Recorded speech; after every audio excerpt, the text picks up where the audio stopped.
hatandukanye dore ko habona ikirenge cy'umwami Ruganzu wa kabiri Ndoli, iriba ry'imbwa ze ndetse n'ingoma iri mu rutare ruhondaho ibuye bikavuga nk'ingoma. Iyo uhagaze kuri urwo rutare uba witegeye udusozi twa Kimbugu, Igasha, Ibare na Mpangare ya Gitinga ndetse n'umusozi wa Gatsibo k'imitoma witiriwe akarere ka Gatsibo. Ese mu by'ukuri inkomoko y'iri zina Ngarama yaba ari iyihe? Habiyakare Jean Marie Vianney w'imyaka 54 na Rugero Pascal w'imyaka 67 bahuza iri zina n'igitekerezo cya Ngarama na Saruhara rwa Nkomokomo. Iki gitekerezo kikaba ari umwandiko wigishwaga kera mu mashuri abanza. Noneho rero akaba umugabo witwaga Ngarama. Icyo gisiga bavuga ko cyayaga gitega abantu bajya ibwami, bagize ibintu bagemuyeyo, byaba amaturo bagemuraga. Saro cyari igisiga, noneho Ngarama aza kubwira umwami ko icyo gisiga cyayaga kimwamburira abantu cyangwa se kikica n'abo bantu, ko cyari igisiga ngo gifite imbaraga cyane kubera ko cyatega abantu. Noneho Ngarama avuga ko agiye gukora uburyo ki icyo gisiga agiye kugikiza umwami ngo kugira ngo nacyo cyice.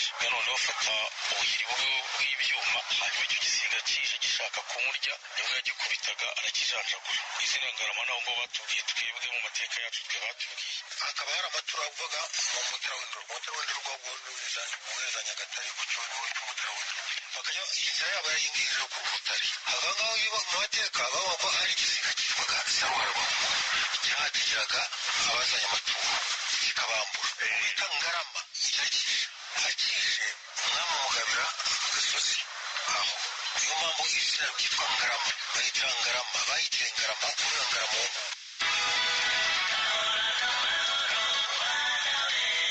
Nyamara nubwo benshi bemeza ko kuba Ngarama yari igisiga kizwi nka Saruhara rwa Nkomokomo, haba mu bitekerezo no mu nyandiko, ukuri nuko Ngarama yari umugaragu w'umwami, naho Saruhara rwa Nkomokomo nawe akaba yari umuntu wigometse ku mwami, nyuma akaza kwicwa na Ngarama, hanyuma akarambikwa ku rutare, urwo rutare rukaza kwitwa Ngarama. Padiri Rutinduka Laurenti wabayeho padiri mukuru wa paruwasi ya Kiziguro, akaba ari impuguke mu mateka, arabisobanura.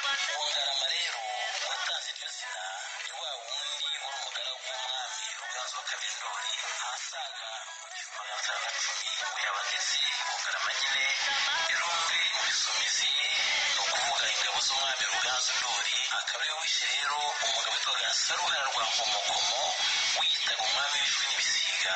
Uwo Saruhara rwa Nkomokomo yari umuntu w'ikigenge wigometse ku mwami, akabuza abantu kugeza amaturo y'ibwami, akayabambura ndetse akanabica.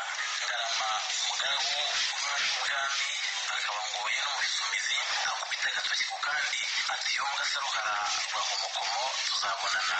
Ngarama rero yaje kuza hariya aramugenza kenshi, aramwica, umurambo we barawurambika.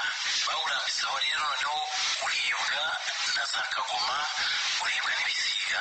Imyaka uko yashize bageza wumva Saruhara ngo yari igisiga, ntabwo ari byo. Nuko ubu iyi myaka ishize amateka arahinduka.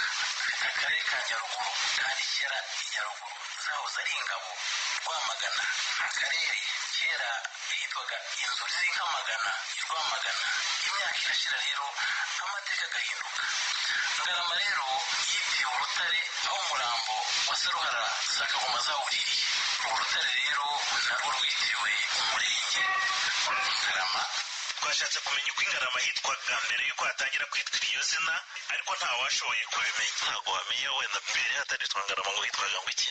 Ibyo amateka ntabwo mbimenya. Ese ku birebana n'iterambere, Ngarama y'uyu munsi igeze he tugereranyije na Ngarama yo hambere? Abahatuye bemeza ko indorerwamo y'iri terambere ari ibikorwa remezo bitandukanye bamaze kwegerezwa. Iyo urebye amazu dufite, ukareba ibitaro byubatswe aha ngaha n'ukuntu bigezweho, hariho na centre de santé igezweho, hariho amashuri batwubakiye ku buryo ubona bw'intangarugero usanga nta kibazo na kimwe abanyarwanda b'intanga bafite. Usanga mbese ibikorwa remezo byose byarabegerejwe. Dufite amazi, twabonye umuhanda mwiza, kaburimbo. Tugarutse ku rutare rwa Ngarama, ijisho ry'umunyamakuru ryatweretse ko rwitaweho kurusha uko ubu bikorwa, zatuma rurushaho gusurwa na ba mukerarugendo, baba bo mu Rwanda n'abavuye imahanga. Ibyo bikaba byakwinjiriza igihugu amadovize menshi. Ari natwe Josue, Radio Rwanda, Ngarama mu karere ka Gatsibo. Ibyo ibya Ngarama.